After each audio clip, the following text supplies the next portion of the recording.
Auditeurs et auditrices de ce rap de merde, salut, c'est le chroniqueur sale.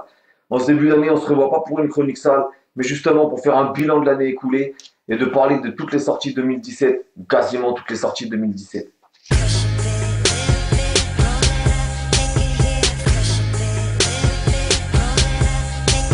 Parce qu'évidemment, il y a eu tellement de choses qui sont sorties que je ne vais pas parler de tout.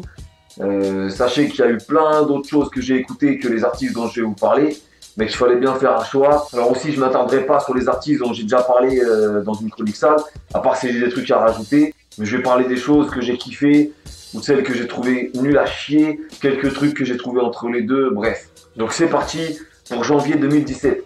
Donc on a eu la chance de commencer l'année, les gars, avec l'album des Lams Baltimore. Je suis dans le bloc, je fume mon ster. Je prends tes max et j'accélère. L'album gratuit sa mère. La police nous. Bon, évidemment, c'est ironique, c'est ridicule, c'est de la merde, c'est inutile. Même un mec comme Joe, il fait des petits, c'est chaud. Bref, du rap de guignol, BEP-5, inutile. Il y a eu le truc de Beef T là aussi. Bon, voilà, encore inutile. Je comprends pas l'intérêt de faire le baiser pour rien comme ça. Mais bon, bref, j'ai déjà parlé de ce genre de bêtises. On zappe. Il y a eu le Barakadama. Bon, voilà, pas pourri, mais sans intérêt. Il y a eu le demi-portion, donc ça, faut référer-vous à ma chronique sale, les gars. Après, il y a eu le EP de Take a Mic, mais il n'est pas assez bon, le EP. Tu vois, il manque toujours quelque chose à ce gars-là. À force de crier que t'es le meilleur, tu vas finir par le croire, mais nous, on n'est pas aussi cons, mon frère. C'est trop léger, techniquement, lyricalement. Il n'y a pas assez de vocabulaire, tu sens que c'est trop léger. Voilà, même s'il y a de l'idée et que c'est bien produit. Ensuite, évidemment, janvier, il y a eu Agartha de Val. Donc ça, j'en ai déjà parlé, allez voir la chronique. Et puis il sort son prochain album dans un mois, mais attention à pas devenir une parodie de toi-même. Parce qu'à force de faire le mec, de je m'en bats les couilles de tout, machin, ça va finir par tourner en rond, à nous péter les couilles. Faut se renouveler, je sais que c'est pas évident, mais attention. Sinon, on bouffe toujours la même soupe, mon pote, à un moment donné. Il y a eu le Fianso, je suis passé chez So. Pareil, chronique dessus. Bon, et lui, vous vous rappelez que j'avais plutôt kiffé, quoi. Bon, plus la démarche, l'énergie, tout ça que rapologiquement. Mais là, ça y est, il m'a saoulé. Les mecs, à force de vouloir battre le fer tant qu'il est chaud, ils finissent par être omniprésents, ils finissent par saouler à tourner en rond. Attention à pas lasser, les gars. Bon, après, big up à lui, encore une fois, là, le concert du cercle, tout ça, c'est du bon. Après, Fianso, c'est pareil, il faut qu'il avance. Faut pas qu'il fasse toujours la même chose. Là, on dirait qu'il régresse, on dirait qu'il redevient un petit con banal de Tcheka pour plaire, là, alors qu'il est plus haut que ça. Après, Fianso, on peut pas lui en vouloir, on connaît tous des mecs comme ça. Lui, à 55 balais, il sera toujours en mode vénère, en train de représenter les Tilleuls, le Clos Saint-Lazare en Air Max 90, tout ça. Alors que ça fera des années, puis c'est déjà le cas maintenant, qu'il habite à Nonville, à Aulnay, tu vois, tranquillos. Et qu'il a bien raison d'ailleurs. Ensuite, en février, on a eu le très très bon et pas assez reconnu projet de Esquisse. J'avais déjà parlé. Ah merde, attends frérot, en janvier, j'ai oublié Que Black. Là, tranquille, je déconne les frères, aucun intérêt pour les gens sérieux, ni pour le rap. Surtout quand tu vois que l'album il commence par le morceau bercé par la street. Putain. Déjà tu sais que ça sent le cul. Mais putain mon frère, t'as été bercé par ta mère, ta soeur, ta cousine, ta nourrice, ta teutan, qui tu veux, mais t'as pas été bercé par la street mon gars. Arrêtez votre cinéma de merde. Surtout quand c'est pour nous chier un album de comptine pour enfants là, aussi street que le dernier Disney. Donc je disais, février, Esquisse. Nos vies s'évaporent, je suis comme Anakin, je dois maîtriser la force. Maman, je peux éviter de te faire mal au cœur, je peux pas éviter la mort. Je marche avec les miens, envie de faire un truc malade. Mais ici être nul c'est la norme. Ils ont voulu couper mes ailes, j'attends pas le succès, je m'assomme sous la fumée verte. Très très très bon projet, trop court, dommage. Mais voilà, ça laisse présager du bon pour l'avenir. Esquisse, c'est tout ce que je kiffe. Et ça, j'en ai déjà parlé, voilà, je vais pas revenir dessus. Ensuite, il y a eu le Aladdin 135, qui était inégal, mais pas dénué d'intérêt. Le gars, il s'est rappé. Il s'est manié l'autotune à bon escient. Après, c'est la team Panama Bende, hein, donc ça rappe. Hein. Même si j'ai toujours eu un problème avec sa voix ou quand il essaye de faire des morceaux un peu bonbons, là, je trouve à chaque fois que c'est foireux. Mais sinon, là, il a quelque chose. Ensuite, il y a eu la tape d'A2H, comme d'hab. Les hommes pleurent en hiver. Bon, voilà, A2H, comme d'habitude, efficace. Hein. Il prend pas beaucoup de risques, mais c'est du bon, donc c'est validé. Il y a eu le EP de Joker aussi, avec le magnifique La Mélodie des quartiers pauvres, qui était pas mal. Déçu un peu par la suite d'ailleurs. Puis il y a eu Prosélyte de Medine. Donc là, gros album, maîtrisé, engagé. Après engagé comme je l'entends, hein. Pas vos rap engagés, caritatifs, pour sauver le monde, altermondialiste, mes couilles là. Hein. Non. Le rap engagé dans le sens qui élève les consciences, qui fait cogiter, qui parle des vrais trucs. Donc voilà, Medine, toujours propre, efficace, du travail sérieux. Et puis il y a un titre avec Vincile à la prod sur l'album, donc rien que pour ça en 2017, je suis obligé de valider. Ensuite, au mois de mars, on a eu le EP de Samir Hamad, qui était très très bon. L'univers est à nous et à Miss Philippines. Poète sans poésie, on rappe sur de la musique hippie. Prophète sans prophétie, est-ce le jour saint? Baptisé dans le Jourdain, noyé dans le Mississippi. Fréquentable, présentable. Parfois je rappe vrai, parfois vraisemblable. Des très grosses productions, chill, jazz, c'est magnifique. J'avais l'impression d'écouter des prods à la Common, époque Like Water for Chocolate, mais en 2017. Non, franchement, lourd, beau travail. Bon, il y a eu le retour d'Ayam aussi, inutile. Vous êtes plus dedans, les gars, ça sert à rien. C'est des retours qui servent à rien, ça, sauf pour les fans, genre les fans invétérés qui lâchent pas le bénéf. Pareil pour le retour des Sages-Peaux, quelques mois après, tu vois. Il y avait que Danny Dan qui tenait la baraque et encore. Faire du rap trop à l'ancienne, ça sert à rien, mais vous pouvez pas vous adapter au rap de maintenant non plus. Enfin bref, ça va. Mais voilà, je vais pas m'attarder. J'ai pas envie de critiquer ces gars-là. Quand il arrive, ça reste Ayam et les Sages-Peaux. Voilà, on touche pas, tant pis. Juste, faut pas revenir, les gars. Et en parlant de retour, on a eu le retour aussi de Rimka. Bon, désolé, les gars, j'ai pas écouté. Hein. Déjà, j'écoutais pas je le trouvais déjà claqué en 99. C'est pas pour me réinfliger ça 20 ans plus tard. Mais je me suis laissé entendre dire qu'il commençait à savoir rapper dans les temps. À 40 ans, on est bon, frère. On tient le bon bout. Ensuite, on a eu le projet de Sneezy, Dieu bénisse Super Sound 2. Bon, j'avais trouvé le 1 déjà pas dégueulasse. Hein. Et le 2, encore meilleur, la continuité du truc. Donc moi, qui étais le premier à terminer après son album de merde, et qui le trouvait complètement insupportable, bon ça n'a pas trop changé d'ailleurs. Mais là, j'ai été obligé de fermer ma gueule. D'ailleurs, j'avais jamais refait une mise au point sur lui, là, depuis un soir, vous l'avez terminé dans un live. Enfin voilà, le gars, je pense que par fierté, ça l'a piqué de se faire lyncher comme ça par la critique, par l'auditoire, par qui tu veux après son album. Le mec, il a travaillé, il est revenu punitif. Et rien que pour ça, voilà, moi, le gars, respect, ça prend. Même si tu le trouves toujours insupportable, ça prend. Là, il peut se permettre de défendre parce qu'il a ramené son truc, il a trouvé son truc. Les prods, ça fait 15, c'est efficace pour qu'il débite son truc. Non, nickel. Et alors là, il y a eu le Jinber Bigot, Grand Cru. Et ça a été une grosse déception pour moi. Alors évidemment, c'est un bon album. Tu vas pas dire que c'est un mauvais album. Mais voilà, à vouloir être trop lisse, à vouloir plaire à un maximum de monde, tout ça, je l'ai trouvé foireux. Je vois bien, je comprends même ce qu'il a voulu faire. Il a voulu franchir un palier, s'adresser à un public plus large, élargir vraiment son auditoire, sans dénaturer pour autant son pleura, mais rendre le truc plus accessible, moins puriste, plus musical, avec même parfois une pointe de pop, des refrains chantés dans tous les sens. Bref, mais pour moi, c'est passé à côté. Ça a foiré parce qu'au final, ça n'a pas parlé aux gens qui le suivent depuis le début, qui attendaient du... Voilà, et puis j'ai pas l'impression que ça ait touché beaucoup plus de monde au final, hein. Ça n'a pas élargi son truc. Donc c'est un loupé. Ceux qui l'écoutaient pas avant, j'ai pas l'impression qu'ils étaient subjugués par ce qu'il a tenté de faire. Alors ça reste un très bon album, attention, hein. Mais voilà, pas au niveau pour moi de ce qu'il pouvait faire. Je comprends cette espèce de complexe, tu veux sortir du truc, tu vois, que tu fais ça, on sait que tu le maîtrises, on sait que t'es un bon rappeur, les ambiances hip-hop, machin, même dans ce créneau-là, il a fait plein de styles différents. Mais ouais, c'est ça, il voulait un truc plus là. Mais je suis désolé, ça va pas pris. Trop de morceaux légers sur les meufs, des refrains chantés qui sont pas forcément maîtrisés, pas très utiles. Et voilà, il y a trop de titres qui glissent sur toi, c'est dommage. Alors qu'il y a aussi des gros titres, quoi. Alors là, gamin, techniquement, c'est du lourd. Ensuite, il y a eu La Morale 2 de Roméo Elvis et Le Motel. Voilà, intéressant, rafraîchissant, bien produit, musical, nickel. Toujours plus intéressant que Dja Jadjiz, là, qui ont lâché leur merde le même mois. Hein. Au mois de mars, pour les ambiances bizarres et les trucs de Fonce D, là aussi, il y a eu le projet de Triple Go qui est intéressant. C'est des gars, triple hola, converti dirham en dollars. J'ai dit triple hola, dans son jean gros et les chaudas. Alors évidemment, quand j'écoute ça, c'est pas pour la performance rapologique hein, ou les textes, mais c'est pour l'ambiance, tu vois, le truc qui se dégage, l'atmosphère, le délire. Il mérite qu'on s'y attarde, qu'on s'y intéresse. Il y a du talent. Après, il y a eu l'album de Benache aussi qui est sorti. Bon voilà, j'ai déjà oublié, hein, ça a glissé. C'est ultra bien produit, calibré radio, c'est major, universal, machin. Et au final, tu te dis, mais tout ça pour ça? Non, franchement, c'est pas au niveau, c'est pas assez au niveau par rapport au... Tu sais, l'écran, il est trop gros par rapport à ce que tu as trouvé dedans, tu vois. Non, franchement, du vu et revu. Ensuite, au mois d'avril, il y a eu Que Crap. Alors lui, franchement, ça a été le mec pendant longtemps, je savais pas quoi en penser. Donc normalement, lui, c'est plus ou moins ce qui doit, en 2 secondes, me péter les couilles, tu vois. Mais Finalement, c'est quand j'approfondis le truc, le gars, tu vois qu'il a vraiment un putain de quelque chose. Les instrus, elles sont lourdes, elles sont nickel, impeccables. L'autotune, il rend ouf son autotune là, mais ça rentre dans la tête, sa merde. Il y a un personnage efficace, une bonne énergie. Mine de rien, c'est très musical ce qu'il fait.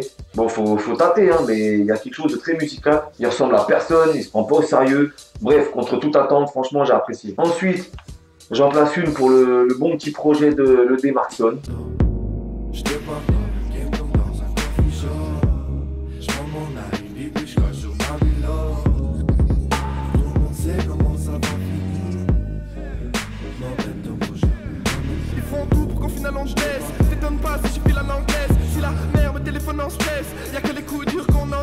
Beaucoup de style, de musicalité, il y a des vraies icônes derrière.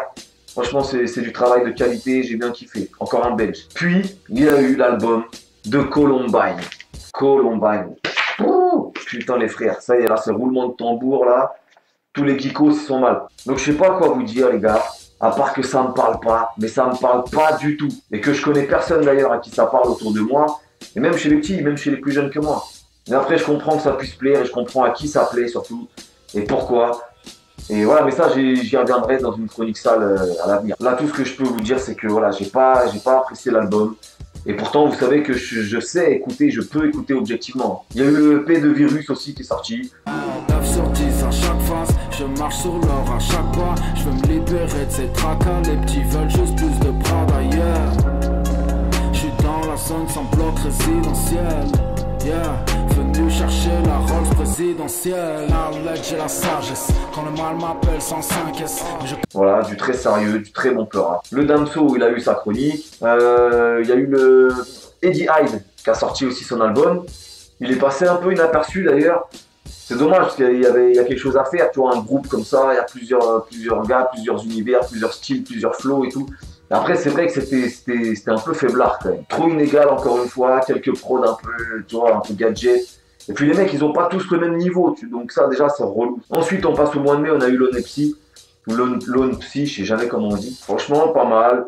Bonne ambiance, posée, mélancolique, des beaux textes. Tu vois que le mec il se prend la tête sur l'écriture. Attention que ça ne devienne pas de la torture branlette artistique là. Mais à petite dose, c'est efficace. Dans une ambiance, ouais, il a du talent. Dans un délire à l'opposé, on a eu la sortie de Jimé avec son Focus volume 1. Je vois que la moula m'appelle, mes papas se plaisent à des alpes. J'arrive dans la vibe dans la salle, ouais. Nigga sur scène, je n'ai pas de stress. Faut ma soulever comme un cypress. T'as des mamas qui qu'elle est agressive. Tactique pas des bâtis qu'on est grave précis. Wow. Donc là, beaucoup de style, d'attitude, de flow, des grosses prods. Le mec il ambiance plus qu'il rappe, mais sur quelques morceaux il rappe. Hein. Et puis de toute façon il sait rapper. Parce que j'ai déjà dit que pour bien ambiancer, faut savoir kicker déjà à la base. Hein. Écouter ses morceaux à l'ancienne, bah, c'est sur du boom bap et tout ça. Le gars, quand il arrive, il sait rapper. Aujourd'hui, il fait des trucs plus. Et encore. Sur son album, sur son projet, là, il y a du pleura quand même. Hein. Bref, très lourd, Jimé. Pour les mêmes raisons que Jimé, j'ai kiffé Double Hélice volume 2. De Caballero et Jean Jas qu'on ne présente plus. Donc pareil, hein, pour leur style, leur attitude, leur flow, leur maîtrise technique, ce qui dégage. Mais après, voilà, j'ai déjà dit tout le bien que je pensais de Caballero et Jean Jas. En plus, maintenant, de toute façon, ils ont pété, tout le monde les connaît. On passe à autre chose, big up. Puis rappelez-vous, on a eu l'album de Mr V. Album de Mr V, les gars. Mais c'est comment, là? Maintenant, on attend l'album de Kev Adams ou l'album de Coluche. Alors honnêtement, c'était pas mauvais. Hein. C'était même parfois meilleur que voilà les artistes qu'on écoute à la radio ou des mecs parfois même confirmés. Les prods, elles étaient travaillées. C'était bien foutu, des fois il met un petit flow et tout, de la rime. Mais bon voilà, j'ai pas réussi à faire abstraction que c'est ce clown qui pose. Voilà, c'est très con de ma part, je sais, mais c'est comme ça, voilà, je suis honnête. J'ai pas pu m'empêcher à chaque fois de me dire, non mais c'est l'autre là qui fait ses blagounettes sur YouTube et tout ça, que je peux trouver drôle parfois d'ailleurs, c'est pas la question. Mais du coup pour moi c'est un comique, c'est pas un rappeur, tu vois. Donc je sais pas, j'ai pas réussi à me détacher de ça, et sûrement à tort, c'est clair. Mais non, je sais pas, ça m'a vénère, voilà, c'est comme ça. Le rap, c'est sérieux, les gars, putain. Ensuite, il y a eu l'album de Panama Bende qui est sorti, que j'ai trouvé moins bon que leur petit EP précédent, d'ailleurs, Bende Mafia. Mais bon, ça passe, voilà, les gars, ils kickent, ils essayent de mettre... Non, c'est bon, ça va, c'est du bon. Il y a eu encore un retour. Il y a eu le retour de la fouine, les gars. La petite fouinasse.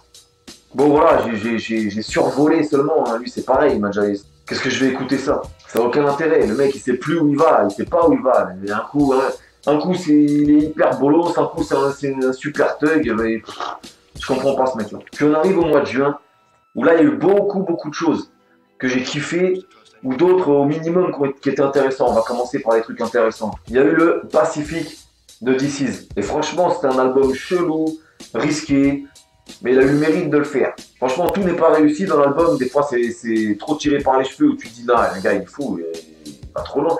Mais il y a des belles... Franchement, il y a des belles tentatives quand même. Mais après, comme toujours avec DC's, tu sais jamais si c'est vraiment spontané. Ou si c'est calculé comme ça pour dire regardez comme je suis bon, regardez comme je suis un artiste, comment je tente des trucs, comment je suis le plus... Tu sais, parce que c'est ça, lui il a un melon mon frère, il a un boulard comme as. Donc tu sais pas si c'était pas pour dire regardez comme j'ai un talent fou, comme moi je sais me renouveler avec votre rap de merde. Ouais. Parce que lui il se prend pour l'intelligentsia du rap, du game depuis des années, hein. Parce qu'il a écrit un livre. Ça y est, mon frère. Attention, DC's, il est loin d'être con, très loin d'être con. Mais des fois, tu vois, c'est comme souvent les artistes, ils se laissent bouffer par son manque d'humilité. Tu vois, un artiste humble, c'est rare que ça existe, sinon t'es pas artiste. Si tu veux faire un truc, c'est que tu considères que t'as quelque chose à apporter, t'as quelque chose de fabuleux à faire écouter à quelqu'un, tu vois. Donc voilà, même Jul, il se dit ça, mesquin. Donc voilà, j'ai été mitigé sur cet album, même si je l'ai trouvé assez beau dans la production, de comment il découle et tout ça. Bref, en tout cas, je salue le travail. C'est un album intéressant à écouter. J'ai trouvé le EP de Makala intéressant aussi. D'ailleurs, un peu un ovni dans toute cette merde là, ça vient de Suisse encore. Il y a eu le Parlons Beu de Taipan aussi. Intéressant, une bonne palette de ce qu'il sait faire. Bien produit. Puis après, c'est des trucs que j'ai vraiment kiffé là. Au mois de juin, c'était du lourd. Donc il y a eu le Infinite, le petit projet NSMLM, Nique sa mère le maire. Payez-nous, on arrive aux portes du ministère. Avec les cloques du militaire dans le coffre utilitaire. Je roule une matraque et je quitte la street en toussant. Je pense à tout genre d'arnaque et au petit trafic en tout genre. Confonds pas le chiffre d'affaires et le bénéfice engrangé. En ne payant pas tes dettes, tu mets ton PD de fils en danger. Ça c'est dangereux. Du flow, des bêtes d'intonation, de la phase, de la technique à mort. Bref, c'est de l'ego trip comme je kiffe, efficace. Il y a eu le Jossman, magnifique. Je trouve que c'est un des plus quinri dans ce rap français de merde. Je crois que là, il a vraiment trouvé son truc. Il y a un putain de grain, un bon univers. C'est pas de la branlette artistique de bouseux là ou de bourgeois là. Non. Il y a un truc d'authentique chez lui. Tu sens le gars honnête. Il y a aussi eu le EP de Fix Pencil. Encore une fois, j'ai déjà parlé d'eux, je vais pas me répéter. C'est du très bon rap parce que c'est des très bons rappeurs. Voilà. Des fois, tu peux faire du bon rap pour d'autres raisons. Il y a des mecs qui font du bon rap, c'est pas des excellents rappeurs. Mais ils ont un autre délire. Non, eux, c'est vraiment du rap pur. Voilà, ils font du bon rap parce qu'ils posent comme des enculés. Voilà, ils sont dans le bon délire. Et puis pour finir le mois de juin, il y a eu Flip de L'Homme Pâle, qui pour moi est un des albums, ou peut-être même l'album le plus abouti de 2017. Après, le problème, je pense aussi que L'Homme Pâle, il faut connaître l'artiste depuis ses précédents projets pour vraiment kiffer l'album à sa juste valeur. Après, L'Homme Pâle, je pense que tu kiffes ou pas le mec, que t'aimes ou pas ce qu'il fait, ou que t'aimes pas tout ce qu'il fait, le gars c'est un artiste, un vrai avec un grand A. Et sa palette elle est très large, il sait faire beaucoup de choses L'Homme Pâle. Et quand je dis que c'est un artiste, c'est parce que c'est un gars, c'est lui. Tu vois, il se met à nu dans son queutru, regarde sa pochette mon frère. J'ai trouvé l'album excellent, tu passes par toutes les phases dans cet album et c'est ce qu'il sait bien faire L'Homme Pâle. Il sait être drôle, il sait être touchant. Il s'est fait réfléchir. Il dit beaucoup de choses, L'Homme Pâle, dans ses morceaux. Quand t'écoutes, t'as l'impression qu'il parle de pas grand chose, mais il parle de beaucoup de choses. C'est profond en fait ce qu'il raconte. C'est pas tant en surface, même quand il fait le con. Et c'est en ça que c'est intéressant ce qu'il fait et que tu sens que c'est un gars hyper intelligent. En plus, techniquement, il est au point. Je veux dire, en freestyle, il est chaud. Maintenant, il chantonne dans tous les sens et il le fait bien. Il sait tout faire, ça y est. Pour moi, L'Homme Pâle, il sait tout faire. Là, il est arrivé à un niveau vraiment punitif. Mais j'en dis pas trop, il aura le droit à sa chronique parce qu'il est vraiment à part dans ce rap jeu de merde. C'est trop différent. Donc voilà les gars, fin de la première partie. On a fait les 6 premiers mois 2017. On se retrouve dans la partie 2 pour les 6 mois restants. Il y avait encore d'autres choses intéressantes sorties et d'autres tcha-tcha aussi. Donc restez connectés pour la deuxième partie. Portez-vous bien d'ici là. Et arrêtez de faire les caïras, ça fait pas plaisir à vos mamans. A plus tard les frérots.